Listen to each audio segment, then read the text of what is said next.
Ito ang ikalawang bahagi ng kwento ni Dennis at Tala.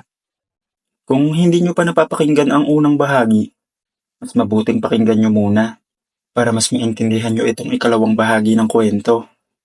Ilalagay ko na lang sa description yung link. Simulan na natin.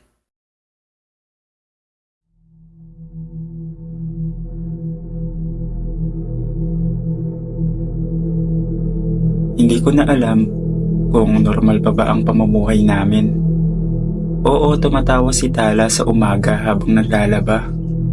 Si Eros, masigla. Pero sa likod ng bawat ngiti, may laging tanong sa isipan ko. Hanggang kailan kami ligtas? 5 taon na si Eros. Matalino, tahimik, mahilig sa mga tanong na parang hindi pang bata. Papa, bakit mas maliwanag ang buwan kapag galit ako? Papa, naririnig ko po yung tinig nila kapag tulog kayo ni Mama. Hindi ko agad pinansin. Baka likot lang ng imahinasyon. Pero nang magsimulang tumigil ang orasan sa bahay tuwing umiiyak siya, at may mga hayop sa gubat na bigla na lang namamatay ng walang sugat, napilitang bumalik ang kaba. Lalo na nung isang gabi, nagising kami sa iyak ni Eros. Ayoko pong sumama. Ayoko po. Nasa sulok siya ng kwarto, nanginginig. Nang tanongin namin kung anong nangyari, ang sagot niya ay isa lang. Gusto nila akong gawing hari. Sinamahan ko si Tala kina Kadoro kinabukasan. Doon kami muling sinabihan ng katotohanan. Hindi pa sila tapos kay Eros. Ayon kay Kadoro, may mga nilalang sa ilalim ng lupa. Mga aswang na hindi naninirahan sa ibabaw, kundi sa mismong ugat ng daigdig. Tinatawag silang sinauna. Hindi sila tulad ng mga aswang na nananakit para mabuhay. Sila ang mga lumilikha ng kasamaan, tagapagtatag ng lahi ng kadiliman. Ngayon, nais nilang iuwi si Eros. Dahil anak siya ng halimaw at ng tao. Isa siyang tulay. Gusto nilang gawing pinuno ang anak niyo. Nagsimula na ang kababalaghan. Tuwing hating gabi, may naririnig kaming pagtawag. Minsan sa hangin, minsan sa mga puno. Minsan, mismong sa bintana ni Eros. Eros, anak ng 2 mundo, bumalik ka sa amin.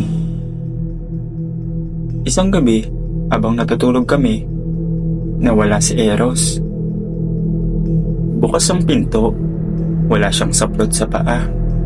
Tumakbo ko palabas, hawak ang bolo, habang si Tala ay sumisigaw ng pangalan niya. Nakita ko siya sa gilid ng gubat, nakatayo. Sa harap niya, may isang nilalang, hindi babae, hindi lalaki, matangkad at payat.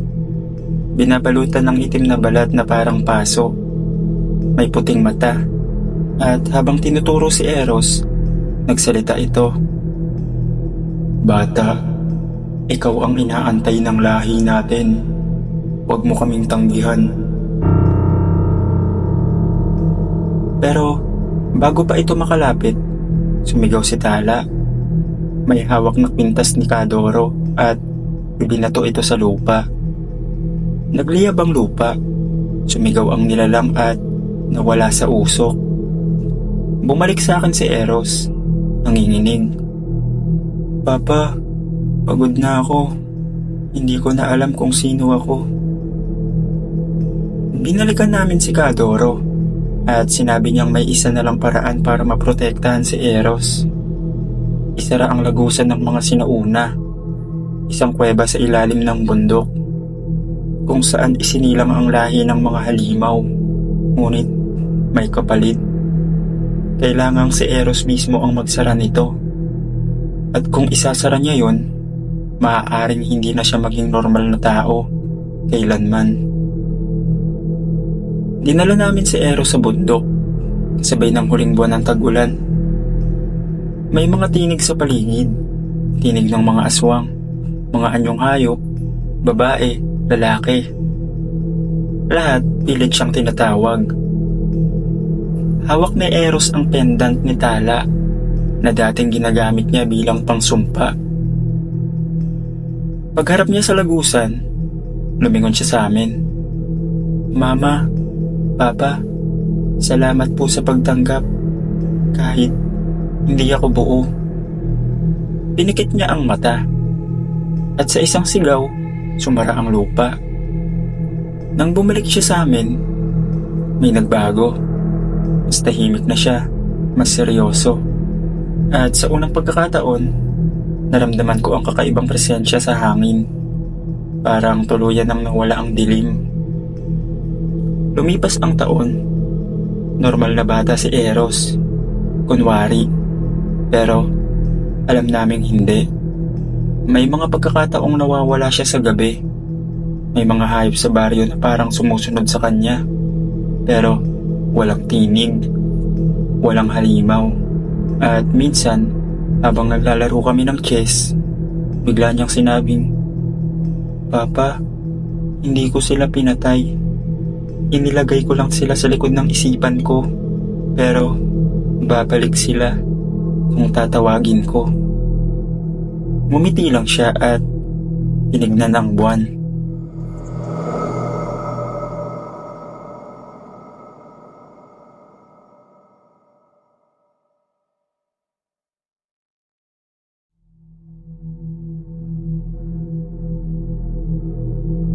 Hindi ko matandaan ang lahat ng nangyari noong bata ako.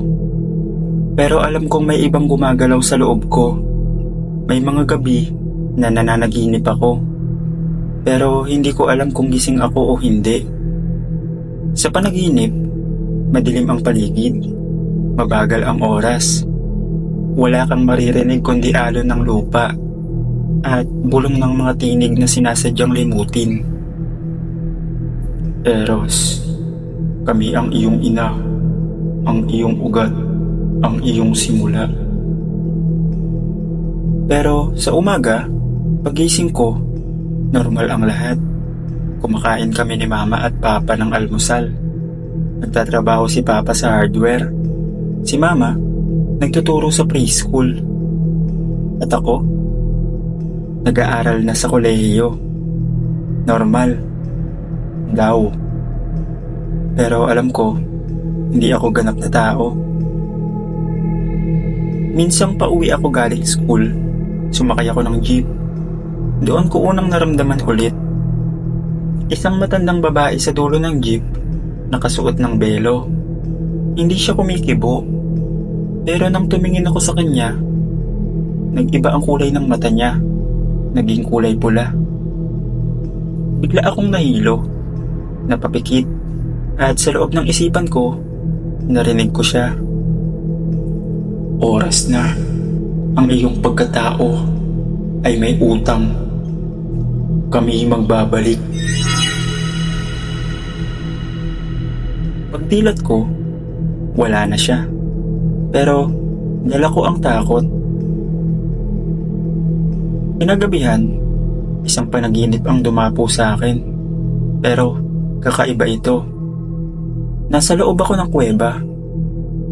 Sa paligid, may mga nilalang. Matangkad, ubad, may balat na parang paso. Nakapaikot sa isang trono. At sa trono, ako ang nakaupo.